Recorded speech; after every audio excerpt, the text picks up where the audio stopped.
Au nom du Père et du Fils et du Saint-Esprit. Amen.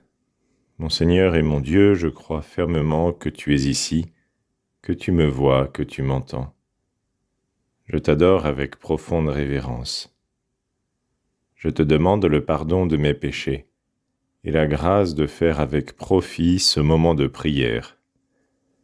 Ma Mère Immaculée, Saint Joseph, mon Père et Seigneur, mon ange gardien, intercédez pour moi. Le philosophe Michel de Montaigne parlait de son ami, la Boétie, et décrivait leur amitié en disant « parce que c'était lui, parce que c'était moi ». Pourquoi sommes-nous amis ? Parce que c'était lui, parce que c'était moi. Voilà, c'était deux personnes qui se connaissaient très bien et qui avaient une véritable relation d'amitié que d'une certaine manière, ils étaient presque incapables d'expliquer. C'est pour ça que Montaigne, quand on lui demandait « pourquoi vous êtes amis avec la Boétie ?» Parce que c'était lui, parce que c'était moi. Quelque chose qui est presque difficile à expliquer aux autres, mais qui est en même temps évident pour les deux personnes qui le vivent. Deux personnes qui sont amies, se connaissent bien et se connaissent même très bien, à tel point que un véritable ami peut parfois prédire ce que va dire son ami dans telle ou telle situation, ce que va faire son ami dans telle ou telle situation. Peut-être est-il déjà arrivé de rencontrer des personnes qui se connaissent depuis très longtemps, par exemple, et c'est une forme particulièrement intense d'amitié, par exemple un homme et une femme qui sont mariés depuis des années et des années. Parfois, madame arrive quand elle voit son mari parler avec quelqu'un d'autre, et elle demande à l'autre personne « Alors, est-ce qu'il vous a encore parlé de telle ou telle chose ?» Parce qu'elle sait que son mari aime bien parler de ce sujet ou d'un autre. Elle le connaît bien, et donc elle sait que dès qu'il en a l'occasion, il en parle. Voilà, nous voulons nous aussi être véritablement les amis de Jésus. Nous voulons bien te connaître, Seigneur. Nous voulons te fréquenter, savoir comment tu réagis dans telle ou telle situation, savoir comment tu penses, et que notre cœur aussi te soit complètement ouvert, que notre âme te soit complètement transparente.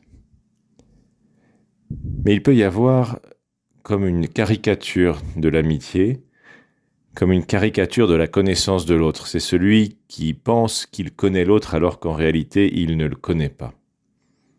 Ça arrive dans la vie de tous les jours. On se fait parfois une mauvaise image des personnes.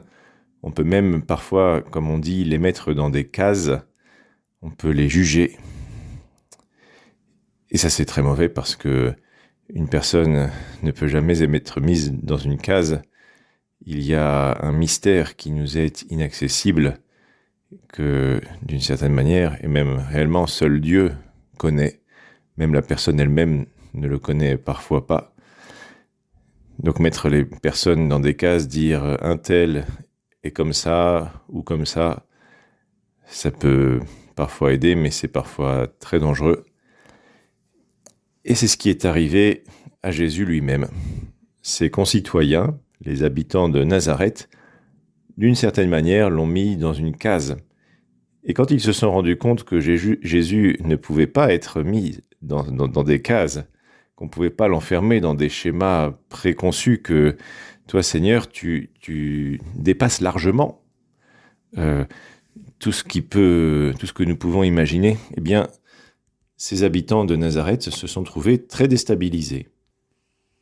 C'est ainsi qu'on lit dans l'évangile qui est lu à la messe aujourd'hui que Jésus lit le livre d'Isaïe qui annonce la venue du Messie.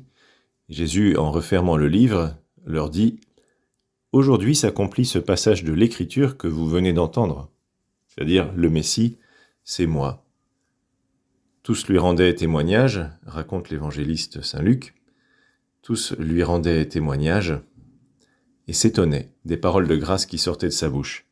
Et ils s'étonnent tellement qu'en fait, ils ont du mal à y croire. Ils se disaient « N'est-ce pas là le fils de Joseph ?» Mais il leur dit Sûrement vous allez me citer le dicton « Médecin, guéris-toi toi-même » et me dire « Nous avons appris tout ce qui s'est passé à Capharnaüm. » Capharnaüm était une ville à côté de Nazareth. Fais donc de même ici, dans ton lieu d'origine, c'est-à-dire à Nazareth. Amen, je vous le dis, aucun prophète ne trouve un accueil favorable dans son pays. En vérité, je vous le dis, au temps du prophète Élie, lorsque pendant 3 ans et demi le ciel retint la pluie et qu'une grande famine se produisit sur toute la terre, il y avait beaucoup de veuves en Israël. Pourtant, Élie ne fut envoyé vers aucune d'entre elles, mais bien dans la ville de Sarepta, au pays de Sidon, chez une veuve étrangère. Là, Jésus fait allusion à un passage de l'Ancien Testament où effectivement le prophète Élie est envoyé par Dieu pour aider une veuve du pays de Sidon. Au temps du prophète Élisée, il y avait beaucoup de lépreux en Israël et aucun d'eux n'a été purifié, mais bien Naaman le Syrien, autre passage de l'Ancien Testament. Et là, les gens de Nazareth sont furieux parce que Jésus leur dit, en réalité, vous ne me connaissez pas, vous n'avez pas, d'une certaine manière, vous n'avez pas compris qui je suis. Et ça les rend furieux. Ils se lèvent, ils poussent Jésus hors de la ville et le mènent jusqu'à un escarpement de la colline où leur ville est construite pour le précipiter en bas. Donc ils sont tellement furieux qu'ils veulent le tuer. Mais lui, passant au milieu d'eux, allait son chemin. Voilà des personnes qui pensent connaître Jésus. Et quand Jésus fait des choses qui les dépassent complètement, eh bien, ils n'acceptent pas que Jésus, justement, les dépasse complètement. Ils veulent qu'il continue à être dans de petites cases, c'est-à-dire un habitant de Nazareth qui va favoriser son village. Mais Jésus a une vision universelle. Jésus ne s'arrête pas aux frontières d'un petit village. Jésus est venu pour sauver tous les hommes. Et le problème, c'est que les habitants de Nazareth n'arrivent pas à comprendre, à accueillir avec foi quelque chose qui est en soi une excellente nouvelle pour eux, c'est-à-dire que le Messie est né dans leur village. C'est une grande gloire, et ils n'accueillent pas cette grande gloire. Alors laisse-moi te poser, permets-moi de te poser cette question. Est-ce que toi aussi, tu penses connaître Jésus ? Est-ce que toi aussi, tu penses connaître suffisamment bien Jésus pour n'avoir pas besoin de le connaître davantage ? Pour n'avoir pas besoin de lire sa vie dans l'Évangile ou de la lire régulièrement, pour n'avoir pas besoin de le fréquenter dans la prière,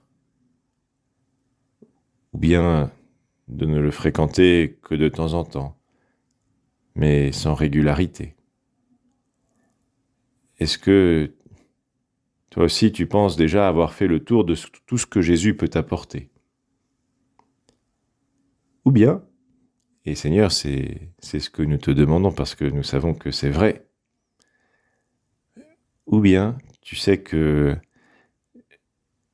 Jésus est infini, son amour est infini, sa personnalité est infiniment profonde, et donc tu n'en termineras jamais de bien le connaître, tu n'en termineras jamais de l'aimer, parce que le mystère du cœur de Jésus est toujours ouvert, est toujours à découvrir, et en réalité, plus nous découvrons Jésus, plus nous avons envie d'en savoir plus, et nous ne sommes jamais rassasiés.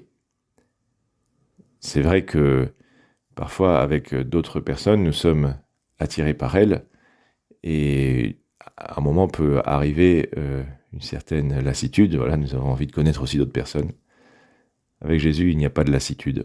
Avec toi, Seigneur, eh bien, nous ne terminons jamais de découvrir les merveilles de ton cœur, parce que ta personnalité est infiniment aimable. Tu es infiniment aimable, Seigneur, et c'est pour ça que nous voulons te connaître et t'aimer chaque fois davantage. Et pour cela, eh bien, rien de tel que de te fréquenter dans la prière, dans la lecture de la parole de Dieu, en particulier des évangiles qui racontent la vie du Seigneur, et dans les sacrements, dans l'Eucharistie, dans la confession, dans les autres sacrements, qui tous nous ouvrent à la grâce du Seigneur, qui tous nous ouvrent à la vie surnaturelle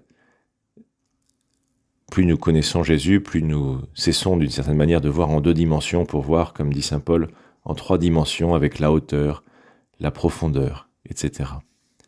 Ayons recours également pour mieux connaître Jésus à celle qui le connaît le mieux, sa mère, la Vierge Marie, et qui nous aidera, elle aussi, à trouver le Seigneur et à l'aimer davantage. Je te remercie, mon Dieu, des bonnes résolutions, des actes d'amour et des inspirations que tu m'as communiquées dans cette méditation. Je te demande de m'aider à les mettre en pratique. Ma Mère Immaculée, Saint Joseph, mon Père et Seigneur, mon ange gardien, intercédez pour moi.